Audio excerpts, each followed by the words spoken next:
Hello नमस्कार साथियों, आप सभी का स्वागत है मेरे प्यारे साथियों। जैसा कि अभी हम लोग आईबीपीएस आरआरबी पीओ कलर का एग्ज़ाम को देखते हुए 10 डेज का क्रैश कोर्स चलाए हुए हैं, तो हम लोग 2 दिन क्लास नहीं कर पाए। कुछ टेक्निकल इशू होने के कारण क्लास नहीं हो पाया। तो आज हम लोग का टेक्निकल प्रॉब्लम ख़त्म हो चुका है। हम लोग आज क्लास कंटिन्यू करेंगे आज से, ठीक है।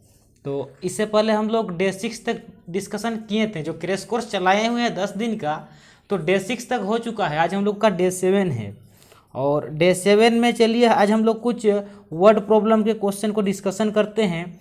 और आप लोगों के एग्ज़ाम में 10 नंबर का आएगा, वर्ड प्रॉब्लम 10 मार्क्स का आएगा और किसी भी चैप्टर से आ सकता है। जितना भी अर्थमेटिक का पार्ट है, अर्थमेटिक का पार्ट से आपका 10 नंबर का वर्ड प्रॉब्लम आएगा। और देखिए, इस एग्ज़ाम के लिए एक एक नंबर बहुत इंपॉर्टेंट रोल निभाता है। पिछला बार का अगर कटअप आप लोगों को पता है तो देखिए, उड़ीसा का कटअप गया था 79।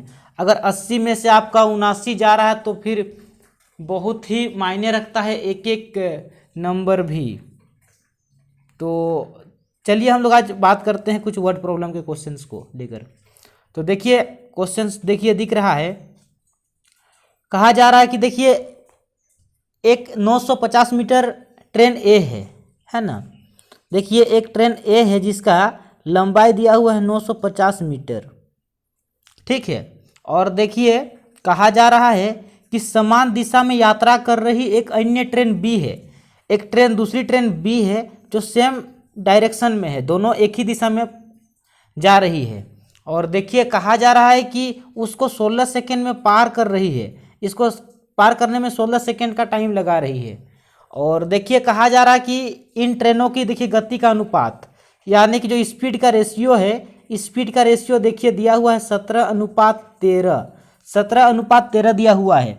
और हम लोगों से देखिए बी की लंबाई ज्ञात करने के लिए कहा जा रहा है, यानी लेंथ ऑफ बी ट्रेन की लंबाई हम लोगों से निकालने के लिए कहा जा रहा है। तो देखिए इस क्वेश्चन को जरा गौर फरमाइएगा। देखिए इसमें 2 को डाटा मिसिंग है।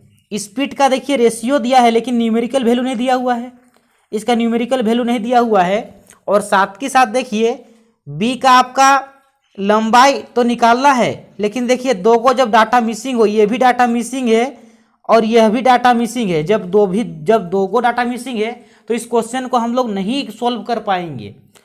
अगर कोई एक डाटा मिसिंग होता तो हम लोग आराम से निकाल सकते थे। जब दो को डाटा मिसिंग रहे तो निकालना कठिन हो जाता है, इसलिए इस क्वेश्चन का आंसर नहीं निकाला जा सकता है। तो इसका जो सही आंसर हो जाएगा, देखिए ऑप्शन आप लोगों को देखिए दिख रहा है। ऑप्शन नंबर देखिए 5 में क्या कहा जा रहा है कि देखिए कांट बी डिटरमाइंड, यानी कि हम लोग आंसर नहीं निकाल सकते हैं। तो इस क्वेश्चन का सही आंसर हो जाएगा कांट बी डिटरमाइंड, यानी कि आंसर नहीं निकाला जा सकता है, ठीक है। जब भी 2 डाटा मिसिंग रहे, तो 2 को डाटा मिसिंग रहेगा तो नहीं निकाल सकते हैं। चलिए अगले क्वेश्चन पर बात करते हैं। तो देखिए अगला क्वेश्चन दिख रहा है और इस क्वेश्चन को बनाने के लिए आप लोग 20 सेकेंड का टाइम लीजिए।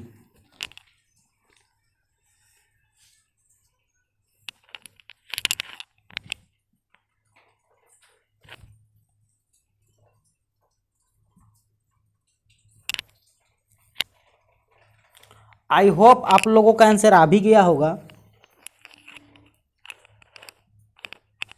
अब चलिए मैं सॉल्व करता हूं। देखिए क्या कहा जा रहा है, कहा जा रहा है देखिएगा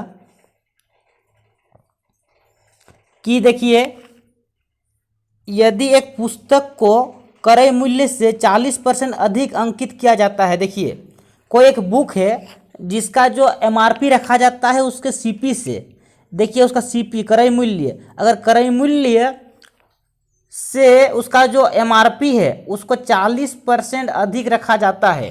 अच्छा 40% का मतलब क्या होता है?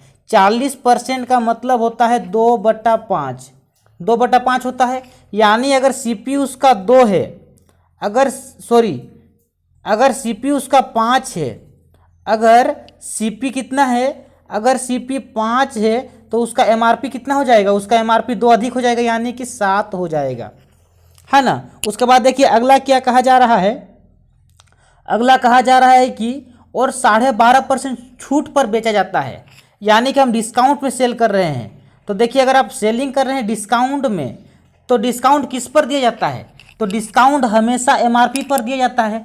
और देखिए एमआरपी को हम माने हैं 7, तो देखिए 12.5%, 12.5% का मतलब होता है 12.5% का मतलब होता है 1/8, है ना। देखिए 12.5% का मतलब क्या होता है? 1/8 होता है, यानी कि 7 का, इस 7 का 1/8 डिस्काउंट दिया जा रहा है।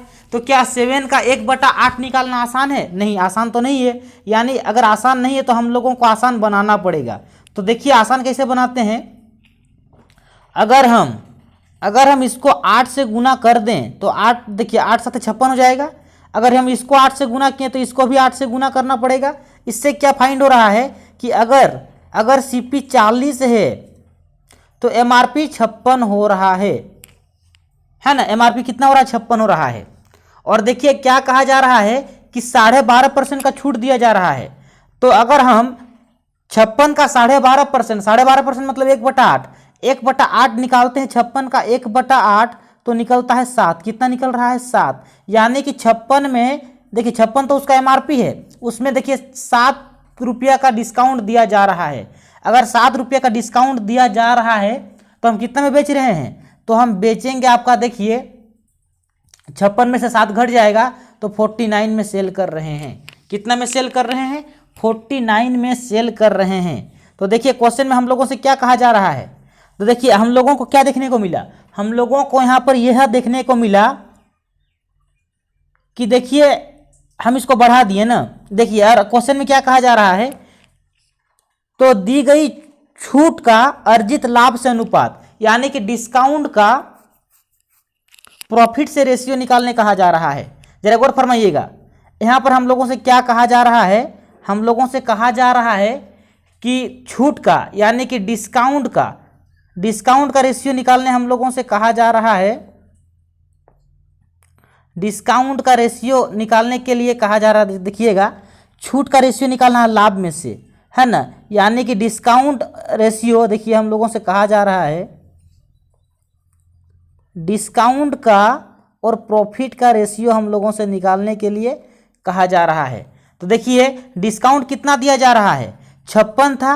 56 का अगर आप एमआरपी में, कोई भी वस्तु 56 का है, उसको अगर आप सेल कर रहे हैं 49 में, यानी कि आप कितना का डिस्काउंट दे रहे हैं? 7 का डिस्काउंट दे रहे हैं। यानी कि डिस्काउंट जो दे रहे हैं 7 का, डिस्काउंट कितना का दे रहे हैं? 7 का। और प्रॉफिट कितना अर्न हो रहा है? तो देखिए 40 रुपया का सामान है, कॉस्ट प्राइस कितना लगा? 40, और बेच कितना में रहे हैं? 49 में, यानी कि 49 में। तो देखिए कितना का प्रॉफिट हो रहा है? 9 का प्रॉफिट हो रहा है। तो देखिए प्रॉफिट कितना हो रहा है? 9 का। तो इस प्रकार से हम लोगों का जो आंसर निकल जाएगा 7:9, यानी कि ऑप्शन नंबर देखिए डी, ऑप्शन नंबर डी इस क्वेश्चन का सही आंसर हो जाएगा। अब चलिए बात करते हैं नेक्स्ट क्वेश्चन पर। तो देखिए नेक्स्ट क्वेश्चन आप लोगों को दिख रहा है और यह बॉट एंड स्ट्रीम का है। और बॉट एंड स्ट्रीम जो इतना ही आसान चैप्टर है, लेकिन इसके कॉन्सेप्ट को समझने के बाद आसान लगता है। अगर इसके कॉन्सेप्ट को नहीं समझे तो इससे कठिन और अर्थमेटिक में कोई चैप्टर ही नहीं है ना। यानी इसको आप अगर समझ गए अच्छे से तो इससे आसान चैप्टर और कोई नहीं है, और अगर नहीं समझे हैं इसके कॉन्सेप्ट को तो इससे कठिन और कोई चैप्टर है ही नहीं अर्थमेटिक में।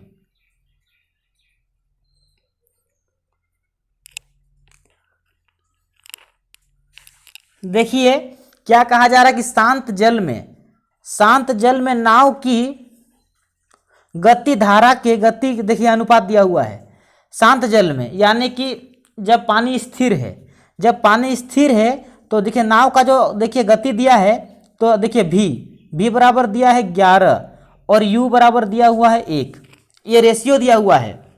और देखिए क्या कहा जा रहा है कि यदि नाव धारा के प्रतिकूल का मतलब क्या होता है? प्रतिकूल का मतलब होता है अपस्ट्रीम, है ना। प्रतिकूल का मतलब क्या होता है? अपस्ट्रीम होता है, यानी कि जिधर से, प्रतिकूल का मतलब होता है अपस्ट्रीम, यानी कि जिधर से पानी आ रहा है उसका ऑपोजिट। यानी कि देखिए अगर पानी इधर से आ रहा है तो आप इधर जाएंगे, यानी कि एक दूसरे का विपरीत दिशा में जा रहे हैं। देखिए कभी प्रतिकूल अनुकूल ये सब जो शब्द है ना, इन सब से अवगत होना बहुत जरूरी है। अगर इन सब से अवगत नहीं हैं तो बहुत ही दिक्कत कर सकता है। अप स्ट्रीम और डाउन स्ट्रीम में एकदम, इंग्लिश में तो आसान है समझना, लेकिन हिंदी में कभी प्रतिकूल अनुकूल लिख देता है। तो देखिए अगर आप प्रतिकूल जाएंगे तो प्रतिकूल आपको जाना है 220 किलोमीटर। तो देखिए जब प्रतिकूल जाएंगे यानी कि एक दूसरे का ऑपोजिट में जाएंगे, तो देखिए जब भी एक दूसरे का ऑपोजिट में जाएंगे तो स्पीड घटता है। तो 11 में से अगर एक घट गया मतलब 10, अगर 10 का स्पीड से जाएंगे और 220 किलोमीटर जाना है तो कितना निकल जाएगा 22, यानी कि ऑप्शन नंबर ए। तो चलिए अब नेक्स्ट क्वेश्चन देखिए। नेक्स्ट क्वेश्चन दिख रहा है और इसके लिए भी आप लोग 20 सेकंड का टाइम लीजिए। और आसान है, बहुत ही आसान है, बस थोड़ा सा इसमें एडवांस का पार्ट है। एडवांस का थोड़ा सा लॉजिक और फॉर्मूला लगता है, और ये एडवांस का कोई बहुत बड़ा क्वेश्चन नहीं है। एडवांस मैथमेटिक्स का आसान क्वेश्चन ही है और बहुत ही आसान है। बस थोड़ा सा सर्कल हुआ, स्क्वायर हुआ, रेक्टेंगल हुआ, इन सब का फॉर्मूला जानना होगा और उन्हीं पर आधारित ये क्वेश्चन है। आई होप आप लोगों का आंसर आ गया होगा। अब चलिए मैं सॉल्व करता हूं। देखिए क्या कहा जा रहा है, छोटे वृत्त की त्रिज्या 50 सेंटीमीटर है। देखिए एक कोई छोटा सा वृत्त है, एक छोटा सा सर्कल है, उसका जो रेडियस दिया हुआ है ये 50 सेंटीमीटर दिया हुआ है। और देखिए क्या कहा जा रहा है, और बड़े वृत्त का क्षेत्रफल, देखिए यहाँ पर दिया हुआ है आपका रेडियस के बारे में, लेकिन यहाँ पर जो ये लाइन कहा जा रहा है, देखिए यहाँ से लाइन को पकड़िए, क्या कहा जा रहा है कि बड़े वृत्त का क्षेत्रफल छोटे वृत्त का क्षेत्रफल से इतना अधिक है। देखिए दो गो वृत्त है, एक गो बड़ा वृत्त है और एक गो छोटा वृत्त है। क्या कहा जा रहा है कि जो बड़ा वृत्त का एरिया है, यानी बड़ा वाला का जो एरिया है छोटे वाले का एरिया से 69% अधिक है। अगर सपोज इसका हम बात कर रहे हैं एरिया का, देखिए हम किसका बात कर रहे हैं, एरिया का। अगर छोटा परसेंटेज में हम 100 मानना उचित समझते हैं, तो छोटा वाला का एरिया अगर 100 है तो बड़ा वाला का एरिया उससे 69% अधिक होगा, यानी कि 169 होगा। अच्छा, अगर यह रेशियो एरिया का है तो रेडियस का रेशियो देखिए कैसे निकलेगा, इसको रूट निकालना पड़ेगा, क्योंकि देखिए अगर हम लोग एरिया की बात करें तो एरिया का फॉर्मूला होता है पाई आर स्क्वायर, और जो पाई है ये कांस्टेंट होता है, जो भी खेला होता है वो आर रेडियस पर होता है। तो ये देखिए रेडियस का स्क्वायर पे बना है, और हमको अगर रेडियस का सिर्फ रेडियस पे जाना है ना, तो हमको क्या करना पड़ेगा, इसका रूट निकालना पड़ेगा। तो देखिए अगर हम इसका रेडियस निकालें तो देखिए इसका 10 निकल जाएगा और इसका निकल जाएगा, देखिए 13 निकल जाएगा। कितना निकल जाएगा, 13 निकल जाएगा। जरा गौर फरमाइएगा, यानी कि हम लोगों को यहाँ से क्या पता चला कि छोटा वृत्त का जो रेडियस है वह 10 है, लेकिन यह एक्चुअली में 10 नहीं है। इसी 10 का एक्चुअल वैल्यू दिया हुआ है, देखिए 50 सेंटीमीटर के बराबर, यानी कि जो 10 रेशियो में जो 10 निकला है, यह रेशियो में 10 है, लेकिन इसका ओरिजिनल वैल्यू 50 सेंटीमीटर के बराबर है। ठीक है। अच्छा, अब बड़ा वाला देखिए, बड़ा वाला अगर हम लोग वृत्त की बात करें तो उसका रेडियस कितना है, 13। जब 10 बराबर देखिए निकल गया 50, तो 13 बराबर कितना निकल जाएगा, 65। यहाँ से हम लोग का देखिए ये छोटा वृत्त का त्रिज्या का बात हुआ और ये बड़ा वृत्त का त्रिज्या का बात हुआ। ये हम बात कर रहे हैं रेडियस का ओरिजिनल वैल्यू का, किसका, रेडियस का ओरिजिनल वैल्यू का। उसके बाद जरा गौर फरमाइएगा क्वेश्चन में क्या कहा जा रहा है। तो देखिए कहा यह जा रहा है, यदि एक वर्ग है, एक वर्ग की भुजा बड़े वृत्त की त्रिज्या से 17 सेंटीमीटर कम है। देखिए कोई एक वर्ग है और इस वर्ग की भुजा इस बड़े वाले वृत्त के रेडियस से 17 कम है, यानी जो इसका ए है ये कितना है, इस 65 से 17 कम है। तो अगर 65 से 17 कम होगा तो कितना होगा, 48 होगा। कितना होगा, 48, 48 होगा।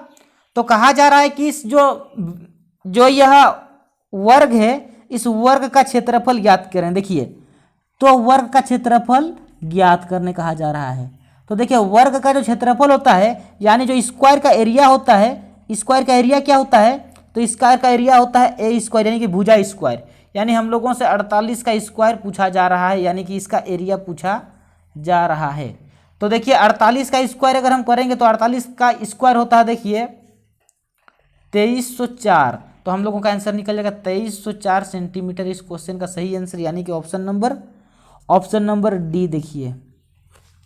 तो इस प्रकार से हम लोग कम ही क्वेश्चन को सोल्व किए। दरअसल आज टेक्निकल इशू थोड़ा सा सोल्व हो गया है, कुछ टेक्निकल इशू चल रहा था तो उसको आज मैंने सोल्व कर लिया। बहुत ही मेहनत करने के बाद ये सोल्व हुआ है बहुत ही मेहनत करने के बाद सोल्व हुआ है। तो कल से देखिए हम लोग रेगुलर क्लास लेंगे और 10 डेज जो हम लोग क्रैश कोर्स चलाए हुए हैं 10 डेज का क्रैश कोर्स को भी कंप्लीट करेंगे और बहुत सारे क्वेश्चंस को डिस्कशन करेंगे। और इसके बाद बहुत सारे स्टूडेंट्स को मैथ में प्रॉब्लम है तो हम सोचे हैं कि परसेंटेज से शुरू करते हुए सारे एक बार अर्थमेटिक को और एडवांस को मैं डिटेल में पढ़ाऊंगा इसी चैनल में। तो मेरे प्यारे साथियों, अगर आप लोग मैथ में कॉन्सेप्ट आप लोगों का क्लियर नहीं है और अगर कॉन्सेप्ट को क्लियर करना चाहते हैं तो शिद्दत से जुड़िए। इस एग्जाम के बाद मैं आप लोगों को डिटेल में पढ़ाऊंगा मुफ्त में, पैसा आप लोगों से बिल्कुल भी नहीं लिया जाएगा। और अर्थमेटिक को भी और एडवांस मैथमेटिक्स दोनों को कवर किया जाएगा और पूरा डिटेल में पढ़ाया जाएगा। तो मेरे प्यारे साथियों, इसका आप लोग आनंद लीजिएगा जरूर और इस इंफॉर्मेशन को मैक्सिमम शेयर करें कि हम लोग डिटेल में मैथ को पढ़ने वाले हैं। अगर हम लोग का यह प्रयास आप लोगों को अच्छा लग रहा है तो हमारे इस वीडियो को लाइक करें और अगर हमारे इस चैनल में नए हैं तो चैनल को सब्सक्राइब करें और मैक्सिमम शेयर करें। धन्यवाद।